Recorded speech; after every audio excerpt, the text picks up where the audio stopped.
Hello and welcome back, ladies and gentlemen, to another Historical Humans Reacts. And today we have a special one. Something that happens a lot, but we don't exactly talk about like that much. And what ended up happening was a modern Greek subway system found and is now displaying archaeological treasures. They managed to come across an ancient site while building a new metro station, and they came across a bunch of ruins. And this is something that happens every day in every country across the world, where when you build new construction, a lot of times you may accidentally or coincidentally come across something historic and valuable. It's just Greece is home to the ancient Hellenic cultures that really, really hold dear to a lot of Westerners' hearts.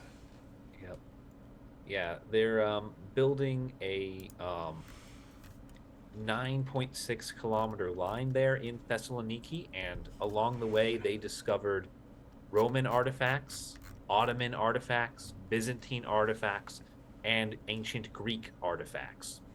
And their decision, in what is honestly keeping with a lot of tradition with subways in Greece, was to effectively turn the walls and even in some cases the floor or ceiling of the subway stations into glass so that you can see mostly preserved in situ a lot of the stuff they came across while digging out the tunnels. And it's kind of interesting because this city in particular has been continuously inhabited for thousands of years, from the Romans to the Greeks. Even the Byzantine and Ottomans have presence shown here, and it one of the unfortunate downsides to stuff like this is it adds cost and delay to these construction projects, which to the bottom line is the worst thing ever. But when you get to have these historic ruins, especially as something that you can show off and display, especially to outsiders visiting the city, it's very cool and it is a unique thing. And one of the displays that they did here was they're showing off a bunch of the different pottery, and they have it behind glass display cases. So, kind of killing two birds with one stone. You get to display the history, but also preserve it. Yeah, and one of the interesting things that they did to help preserve it is when they realized that the tunnels were going to go through what was clearly parts of the ancient city, they dug it deeper so they could get under the layer of earth that had human habitation and then keep going with their subway line. Well, they pretty much had to, otherwise they'd have to blast through archaeological sites, and Yeah. for the most part, a lot of places don't want to do that. They want to avoid any sort of permanent damage. Yeah. But a lot of places your solution would be to try and inch around it or maybe just give up and dig somewhere else. No, the Greeks just said, keep going until you stop finding human things in the wall. Well, and for archaeologists' credit, in most places you tend to know when that is and when that layer is. Like in North American archaeology, we look for a specific change in soil because that vastly predates most human habitation. And honestly, when you're in a major metropolitan area in city, a lot of times it's easier to just keep going down versus going around, because they dug it through the main thoroughfare of the ancient city. They followed ancient pathways to dig out the tunnel, so they kind of had an idea that they might come across something. It's interesting. And one of the things that's on display now is a section of marble paved Roman roads. Yep. Yeah, no, that's a very fancy road too, being made of marble and not, you know, any other stone in existence. Like this is people spending money on this city. And this metro line has been conceived of and planned for almost a century, which is kind of funny, especially because the Greeks kind of used it as a laughing point or a point of mocking, where they usually used it as a punchline when talking about the bureaucratic delays and the undelivered promise.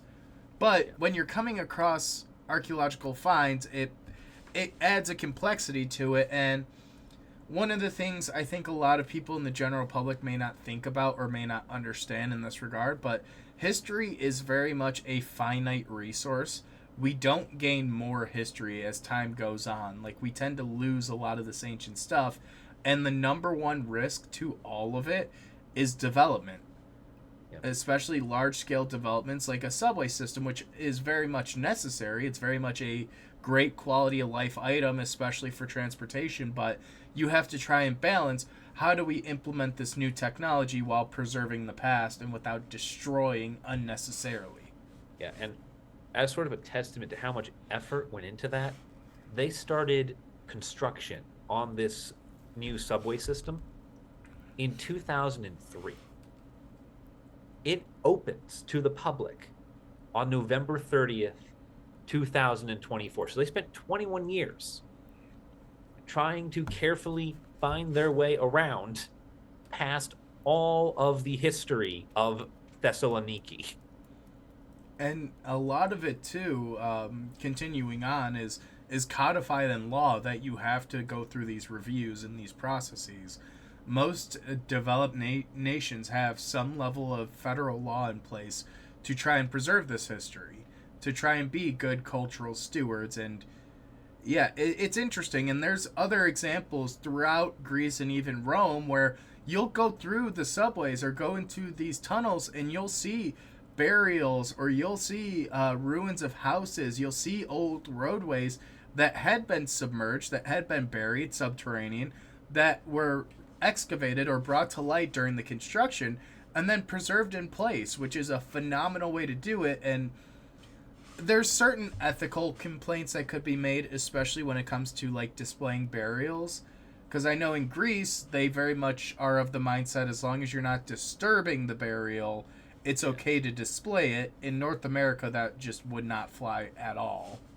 Yeah, that's like I've seen some of the burials on display in the Athens subway. So like this is very much keeping with the Greek mentality of what do we do when we encounter cultural heritage underground? We make it the wall. We display it as close to the original context as humanly possible. And I personally am a huge fan of maintaining the context, because that's so much of the story, so much of the information, and being able to revisit or to study and go into depth. And honestly, even for the everyday layperson, just getting to see this stuff on a daily basis and getting to actually witness the history, it helps you connect to the past. And that's what a lot of this actually does, is it helps connect to the past. It's not disconnected. You can see where this stuff lay, where it originally was, and you can kind of get a grasp for what life was like of people who lived hundreds of years, thousands of years before you. Yeah, no, displaying it like this definitely creates a connection between a modern people and the cultural heritage of where they are. And I think that's a very something very nice that Greece ends up doing for its citizens, is showing them very much in like the mundane everyday infrastructure just where they come from, what their people have done. And I personally am a huge fan of this because throughout the world, we're suffering from curation crisis. There's not enough room and storage in these archives to house every artifact that's excavated. So, what's a way we can display it, show people, keep it preserved, and keep it in good condition? Well, this, in my mind, is a great compromise, a great middle ground. Yeah.